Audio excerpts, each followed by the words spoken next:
Section 177 talks about Audit Committee. Rule 6 Committees of the Board. Rule 4 Number of Independent Directors. Rule 6A Omnibus Approval for Related Party Transactions. Rule 7 Vigil Mechanism. So we will discuss in detail in 100 FAQ. This is for Audit Committee, Independent Directors, RPT, Related Party Transactions, Omnibus Approval, and Vigil Mechanism. Because all are interrelated, we are discussing. Audit Committee under Section 177 of Companies Act 2013. So, what is Section 177? Section 177 deals with the Constitution, composition, functions and powers of the Audit Committee, and also provides for establishment of a Vigil mechanism. We will discuss in detail which companies are required to constitute Audit Committee under Section 177. Every listed company is a mandatory, and such other class of companies as may be prescribed are required to constitute Audit Committee. Next we will discuss what are the class of companies required to Audit Committee. What is the minimum number of directors required in an Audit Committee? The Audit Committee shall consist of a minimum of 3 directors. This is minimum of 3 directors. Should independent directors form the majority of the Audit Committee? Yes, independent directors shall form a majority of the Audit Committee. So, is the chairperson of the Audit Committee required to understand financial statements? Answer is yes. The majority of the members of the Audit Committee, so including its chairperson, shall be persons with the ability to read and understand the financial statements. Can an Audit Committee consist of only 2 directors? No. Section 177 requires minimum of 3 directors. Minimum of 3 directors. So, can non-independent directors be members of the Audit Committee? Yes. However, independent directors must form the majority. This is the rule, subject to specific statutory exceptions or modifications applicable to the company. We will discuss what is that exception. So, what is the main purpose of the Audit Committee? Audit Committee is responsible for oversight of areas such as auditors, financial statements, related party transactions, internal controls, risk management, loans and investments, and other matters specified under Section 177. Who recommends the appointment of auditors? The Audit Committee recommends the appointment, remuneration, and terms of appointment of the auditors of the company. Does the Audit Committee review auditor independence? Yes. It reviews and monitors the independence and performance of auditors and the effectiveness of the audit process. Does the Audit Committee examine financial statements? Yes. Examination of financial statements and the auditor's report thereon is one of the statutory functions of the Audit Committee. Does the audit committee examine the auditor's report? Answer is yes. The audit committee examines the auditor's report along with the financial statements. Does the audit committee have a role in related party transactions? Yes. Approval or subsequent modifications of transactions of the company with the related parties is one of its functions, subject to statutory framework. Can the audit committee give omnibus approval for related party transactions? Yes, the audit committee may give omnibus approval for related party transactions proposed to be entered into by the company, subject to prescribed conditions.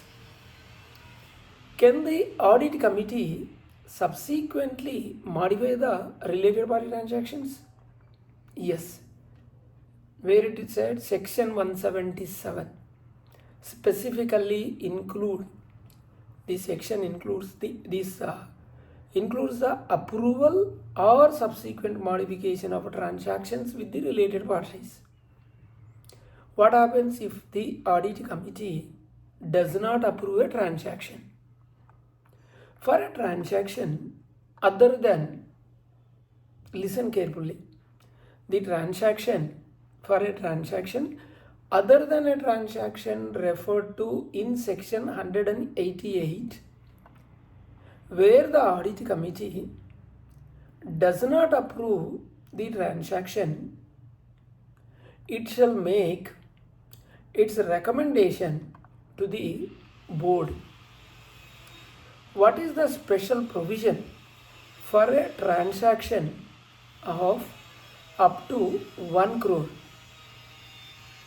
If a director or officer enter into a transaction involving an amount not exceeding 1 crore without audit committee approval and it is not ratified within 3 months, the transaction shall be voidable at the option of the audit committee. What happens if such transaction is with a related party of a director? The answer is where the transaction is with a related party to any director or it's authorized by any other director, the concerned director shall indemnify the company against any loss incurred by it. Is the 1 crore provision applicable to every transaction? No. The provision specifically refers to a transaction other than a transaction referred to in section 188. So this should be very clear. Is there any exception for transactions between a holding company and its wholly owned subsidiary, WOS? Yes. The relevant provision does not apply to a transaction other than the transaction referred to in section 188. This is between a holding company and its wholly owned subsidiary company, WOS. Does the audit committee scrutinize the intercorporate loans? Yes. The scrutiny of intercorporate loans is one of its functions. This is one of its audit committee functions. Does the audit committee scrutinize investments? Yes. Scrutiny of the intercorporate loans and investments is specifically included. Does the audit committee have a role in valuation Yes. It considers the valuation of undertakings or assets of the company wherever necessary. Does the audit committee evaluate the internal financial controls, IFC? Answer is yes. Evaluation of internal financial controls is one of audit committee functions. Does the audit committee evaluate risk management systems? Yes. It evaluates the company's risk management systems. Does the audit committee monitor the end use of the public offer funds? Yes. It monitors the end use of funds which are raised through the public offers and related matters. Can the audit committee seek any comments from auditors? Answer is yes.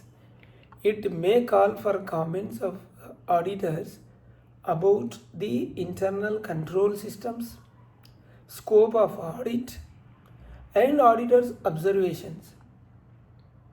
So, can the audit committee review the financial statements before the board approval?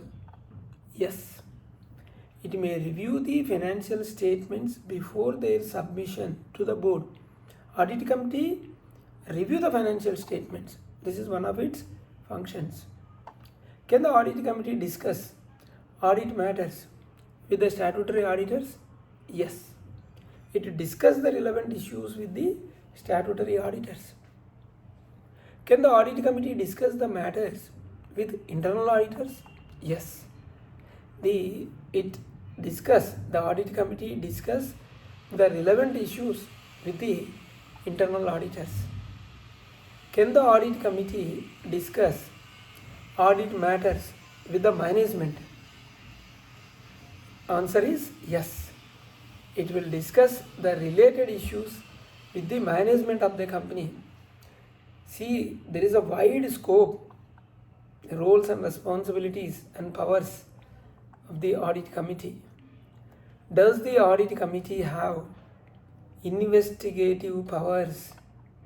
Answer is yes. Where it is said, it has authority to investigate any matter relating to the items specified in section 177 subsection 4 or related to it by the board. It is 177 subsection 4 or refer to it by the board. Next question, can the audit committee obtain professional advice wherever required? Yes. Audit committee has a power to obtain professional advice from the external sources. Can the audit committee access a company records? Yes.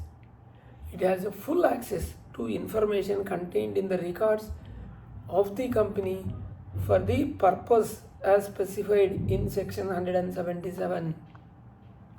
Can the auditors attend audit committee meetings? Yes. Auditors have a right to attend, right to heard in the audit committee meetings when the auditor's report is considered. Can the auditors vote in an audit committee meeting? No. No voting. Although they have a right to be heard, they do not have a right to vote. Do the KMP, that is key managerial personnel, have a right to be heard? Yes. The KMP have a right to be heard when the audit committee considers auditor's report. Can a KMPs vote in the audit committee? In the audit committee meeting on the auditor's report? No. They have a right to heard but do not have a right to vote. What must be disclosed in the board's report regarding the audit committee? The composition of the audit committee must be disclosed. What if the board does not accept an audit committee recommendation? Audit committee recommended, board said no. See, the board's report must disclose the non-acceptance of the recommendation along with the reasons for such non-acceptance. Now we'll come to Vigil mechanism, because this is also under section 177 and rule 7. What is that Vigil mechanism? Very important.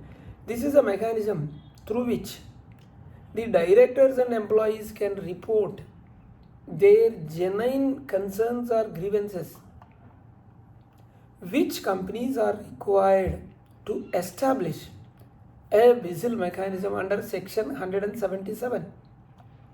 Every listed company or such class or classes of companies as may be prescribed must establish a Vigil mechanism. Which companies are specifically covered under rule 7?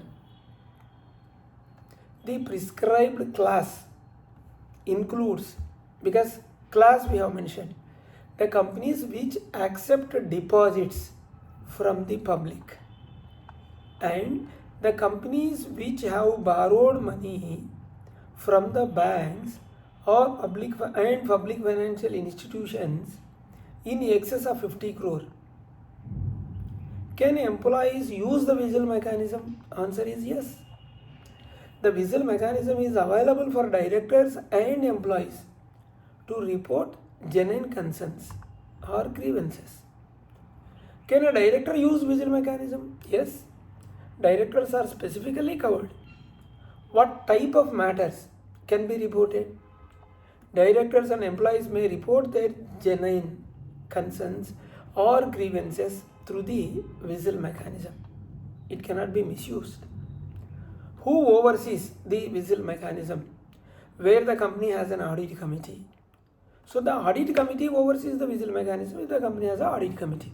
What happens if the audit committee member has a conflict of interest? The concerned member should recuse himself or herself from dealing that particular matter if it is interested. So who deals the matter when an audit committee member has a conflict? He has a conflict of interest. So the other members of the audit committee would deal with the matter. Correct? So what happens in a company that does not have an audit committee? So the board of directors shall nominate a director to play the role of the audit committee for the purpose of Vigil mechanism. To whom can employee report concerns where no audit committee exists? They can report their concerns so the employees can report their concerns to the director nominated by the board to play the role of the audit committee where the audit committee is not there. Should the Vigil mechanism protect whistleblowers? Yes. It must provide adequate safeguards against the victimization of employees and directors who use this mechanism. Is direct access to the audit committee chairperson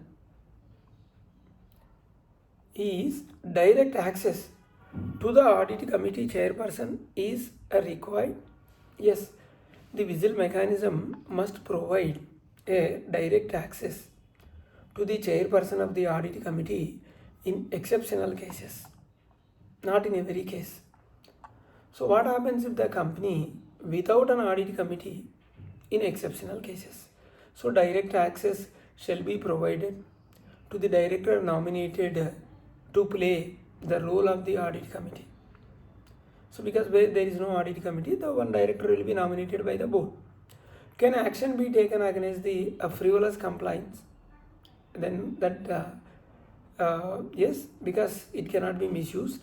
In cases of related to frivolous compliance by a director or even an employee, the audit committee or the nominated director may take a suitable action. Then what type of action may be taken by the repeated frivolous compliance?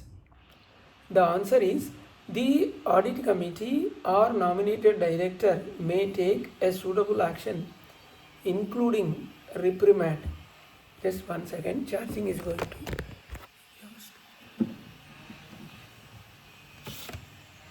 Yes, we'll continue. Charging is not there. So is one of the frivolous complaint, is one frivolous complaint sufficient for taking action? It is not like giving a chance, first chance, second chance.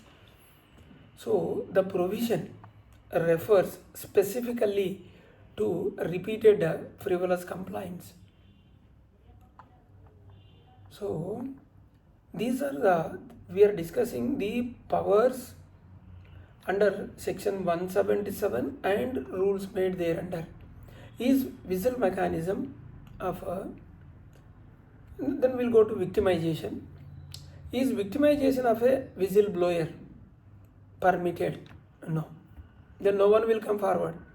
The Vigil mechanism must provide the adequate safeguards against the victimization. It will be protection will be given. So the Vigil mechanism be approved by the board?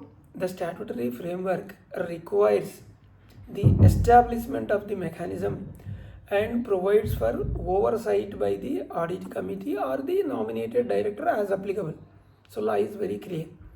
So what is the primary objective of the Vigil mechanism? So its objective is to provide directors and employees with a mechanism to report genuine concerns or grievances with the appropriate safeguards, because there should not be any victimizations. Now we'll go to the committees of the board. So what does Rule 6 deal with? Rule 6 deal with the committees of the board. So which companies are covered under Rule 6? The board of director of every listed public company. So every listed public company and a company covered under Rule 4 of the Company's Appointment and Qualification of Directors Rules 2014 shall constitute Audit Committee and Nomination and Remuneration Committee, that is NRC. So does the Rule 6 apply to every public company? No. Rule 6 applies to every listed public company and companies covered under Rule 4 of the Company's Appointment and Qualification of Directors Rules 2014.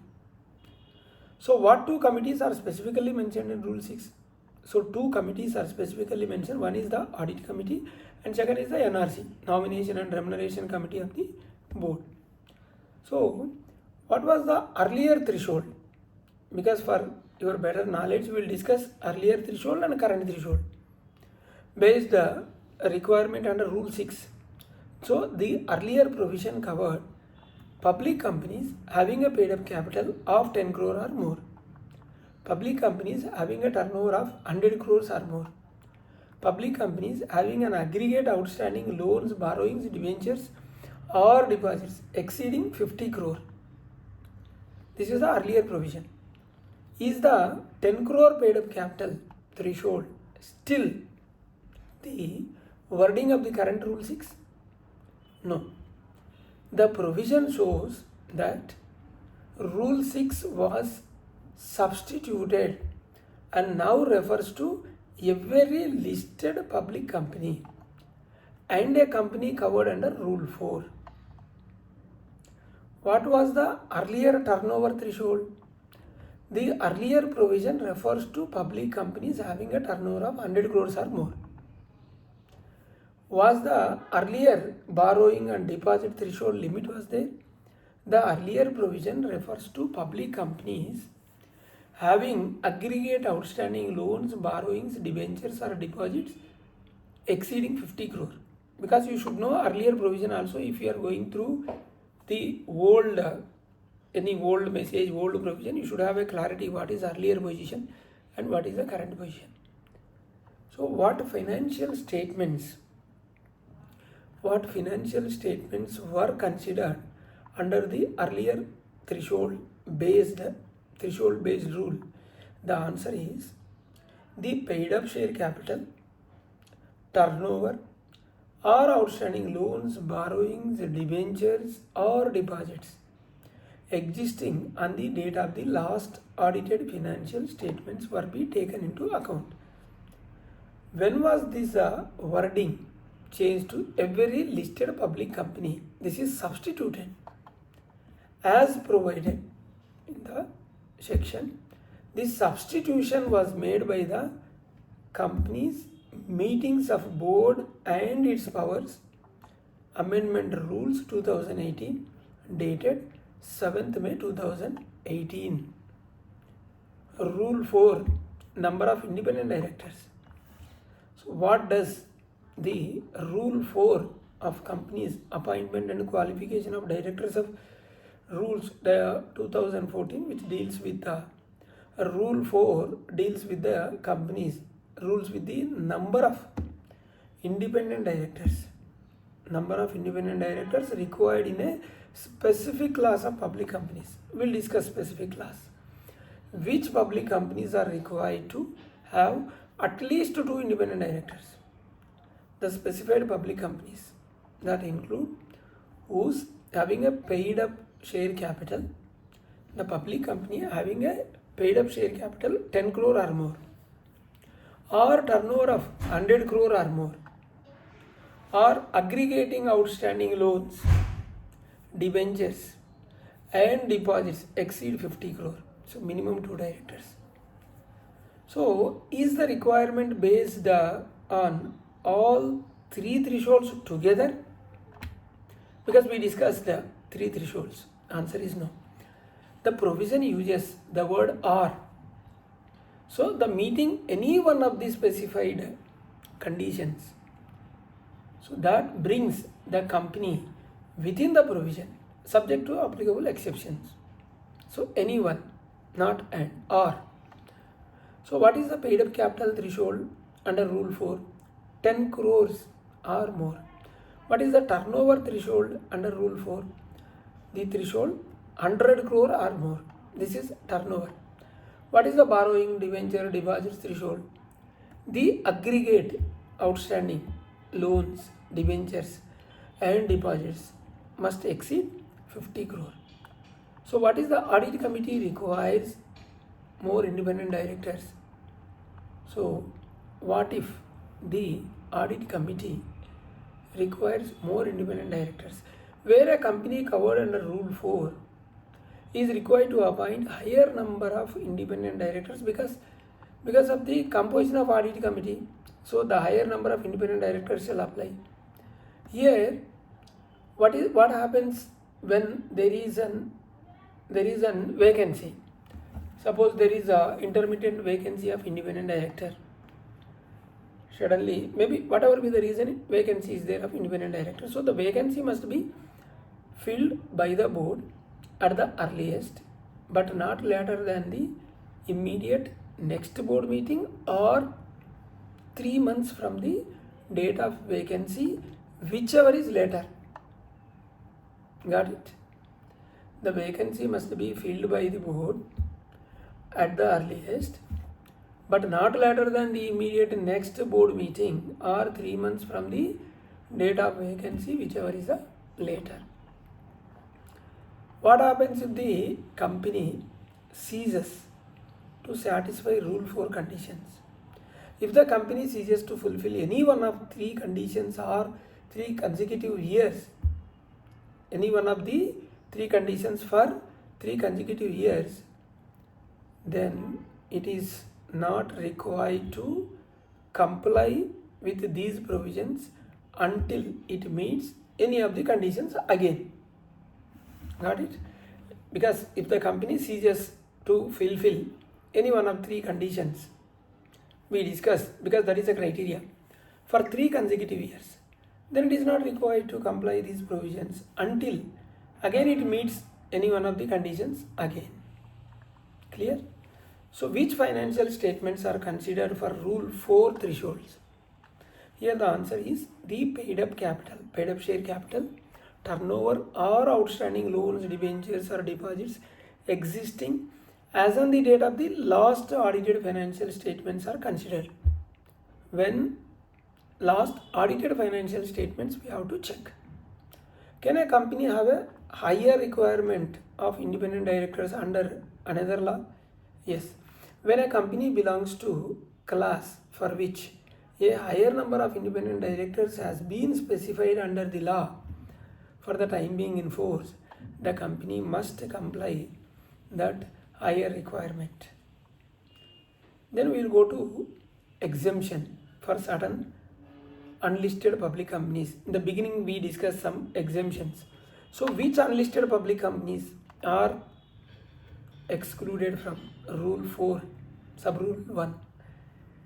See, we'll see the unlisted public companies. Joint venture excluded, wholly owned subsidiaries are excluded, and dormant company as defined under section 455.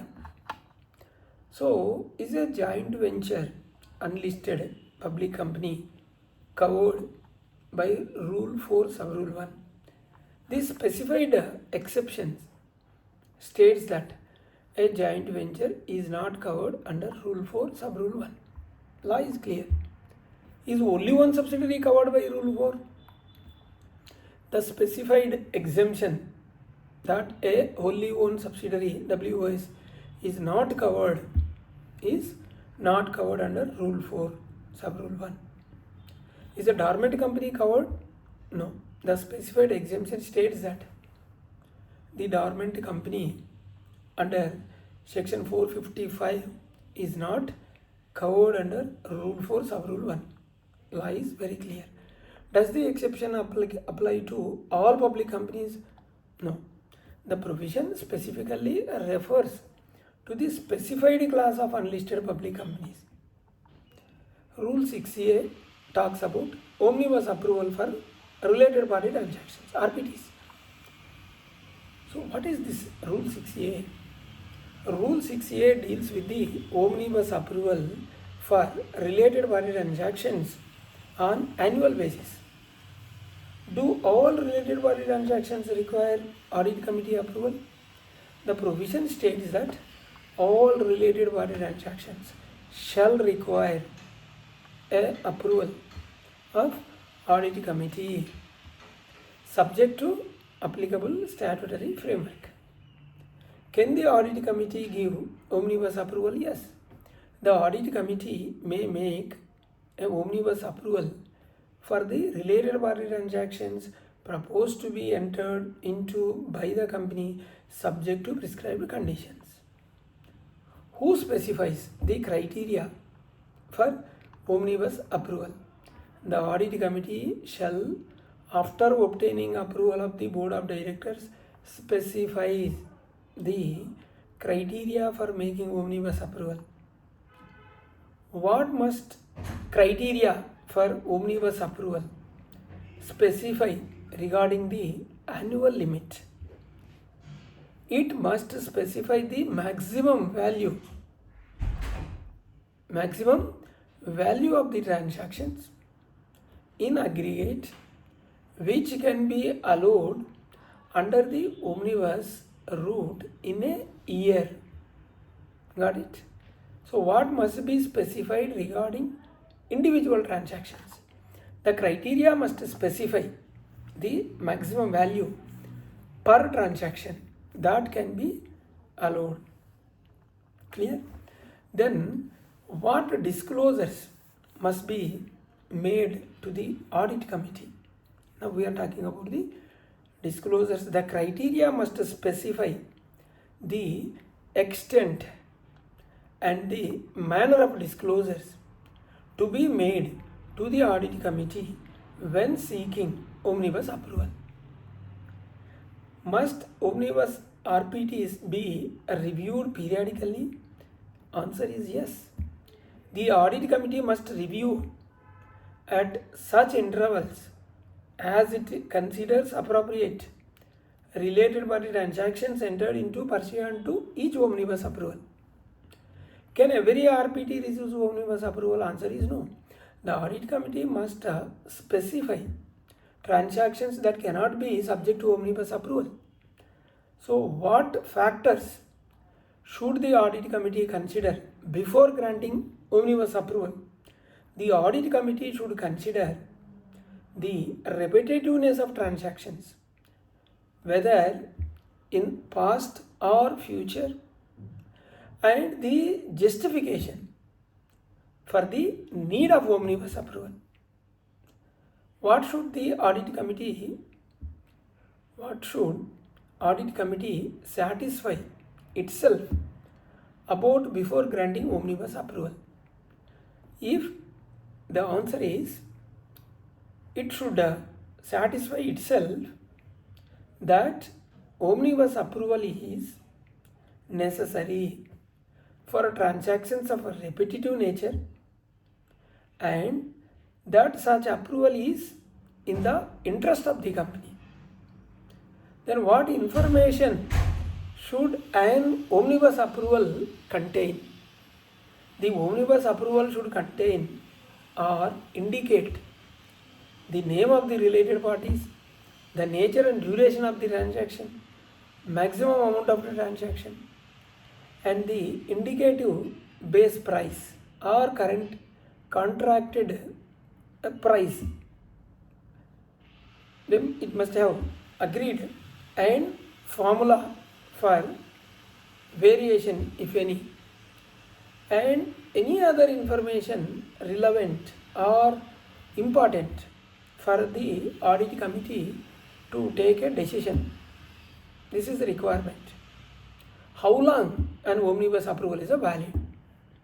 The answer is an omnibus approval shall be valid for a period not exceeding 1 financial year, and fresh approval is required after expiry of that financial year. Can omnibus approval be given for sale or disposal of an undertaking? Answer is no. Omnibus approval shall not be made for a transactions relating to selling or disposing of the undertaking of the company. So these provisions together create an important corporate governance framework. We have discussed section 177, which establishes the role and the powers of the audit committee. Rule 6 identifies the companies required to constitute an audit committee. We have discussed Rule 6, required to formulate the audit committee and nomination remuneration committee, 2 committees mandatory, and Rule 4 deals with the number of independent directors, and Rule 6A also we have discussed, which provides the framework for annual omnibus approval of the related party transactions, and Rule 7 deals with the Vigil Mechanism. This is what we have discussed in detail. These are all 100 FAQ model questions with answers. Thank you.